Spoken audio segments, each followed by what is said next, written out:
Auto parking ఏర్పాటు చేసుకోమని స్థలం కేటాయించిన అధికారులే తమ పొట్టకొట్టేలా ప్రవర్తించేంటని ఆటో డ్రైవర్లు ఆవేదన వ్యక్తం చేశారు. గుండ్లపోచంపల్లిలో గత 30 ఏళ్ల నుంచి ఆటో నడుపుతూ జీవనం సాగిస్తున్న తమకు సరైన పార్కింగ్ స్థలం లేదన్నారు.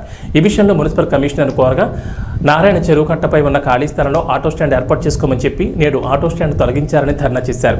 ఆటో యూనియన్ చేస్తున్న ధర్నాకు BJP assembly convener Amaram Mohan Reddy, Gundlapochampalli councillor Amaram Hemanth Reddy మరియు యూనియన్ నాయకులు మద్దతు తెలిపారు.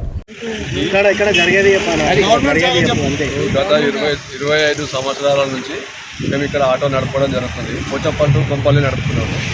ట్రాఫిక్ ఇబ్బంది అవుతుందని కమిషనర్ గారు ఇక్కడ పెట్టుకోమని చెప్పారు.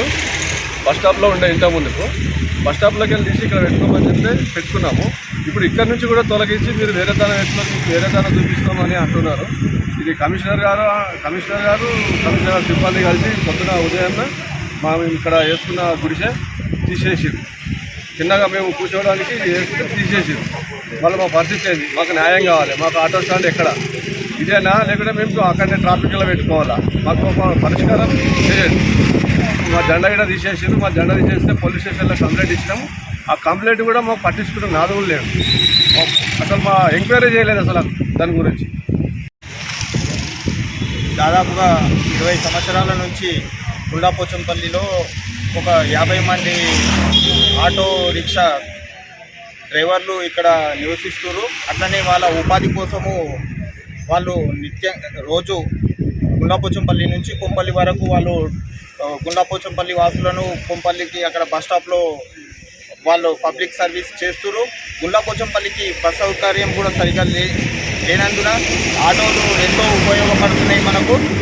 ఆటో వాళ్ళకు న్యాయం చేయాలని గతంలో మున్సిపల్ ఆఫీస్ ముందు ఆటో స్టాండ్ ఉండే ట్రాఫిక్ జామ్ అవుతుంది అన్న విషయంలో అప్పుడున్న కమిషనరు, ఇప్పుడు చైర్మన్ మరియు కౌన్సిలర్లు అందరూ కలిసి వీళ్ళకు చెరువు కట్ట మీద ఒక ప్లేస్ చూపించడం జరిగింది. ఆ చెరువు కట్ట మీద ఉన్న ప్లేస్ను కూడా వాళ్ళు షెల్టర్గా ఏర్పాటు చేసుకుంటే ఆ షెల్టర్ని తొలగించడం జరిగింది. దాన్ని మేమందరం తీవ్రంగా ఖండిస్తున్నాము. వాళ్ళకు తక్షణమే ఇక్కడ షెల్టర్ ఏర్పాటు చేసి వాళ్ళకు న్యాయం చేయవలసిందిగా మేము అధికారులను, మున్సిపల్ కమిషనర్ను మరియు కలెక్టర్ని, ఎంఆర్ఓ గారిని కోరుతున్నాను.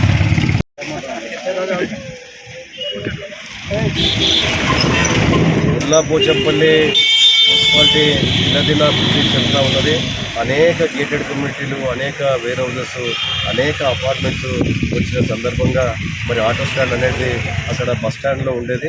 మరి బస్ స్టాండ్లో ఇబ్బంది అవుతుందని చెప్పి స్థానిక మున్సిపల్ కమిషనరు వీళ్ళతో చర్చించి మీకు ఇక్కడ పెట్టుకోండి, మీకు ఆటో స్టాండ్ పెట్టుకోండి అని చెప్పేసి ఆయనే స్వయంగా వచ్చి చూపెట్టి మరి పెట్టుకున్న తర్వాత కొందరు రాత్రి కమిషనర్ ఏమో పెట్టుకోమని చెప్తున్నాడు, కమిషనర్ సిబ్బంది ఏమో మరి పొద్దున తీయడం అనేది ఇది సరియైన చర్య కాదు.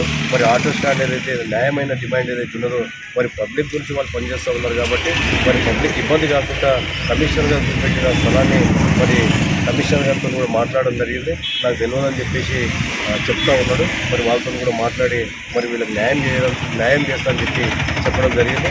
కమిషనర్ గారు స్పందించిన పక్షంలో భారతీయ జనతా పార్టీ కూడా ఆటో స్టాండ్ మద్దతుగా మరి వాళ్ళ సమస్య ఏదైతే ఉన్నదో ఆటో స్టాండ్ కమిషనర్ గారు చూపెట్టింది కాబట్టి కమిషనర్ గారే వచ్చి మరి దీనికి తగిన చర్య పరిష్కారం చూపాలని చెప్పేసి మేము ఈ సందర్భంగా డిమాండ్ చేస్తా ఉన్నాం. లేకపోతే మరి మున్సిపల్ అధికారులతో మన ఆటో స్టాండ్ ఆటో డ్రైవర్లతోనే మరి భారతీయ జనతా పార్టీ ఇద్దరం కలిసి మున్సిపల్ కార్యాలయం కూడా దిగ్బంధం చేసి వీళ్ళకి న్యాయం అయ్యేంత వరకు కూడా భారతీయ జనతా పార్టీకి ఎమ్మడి ఉంటుందని చెప్పేసి ఆటో యూనియన్ వాళ్ళకు కూడా చెప్పడం జరుగుతూ ఉండదు. కమిషనర్ గారు తగిన చర్య తీసుకొని వీళ్ళకు సాధ్యమైనంత వరకు పరిష్కరించాలని చెప్పేసి నేను డిమాండ్ చేస్తూ ఉన్నాను.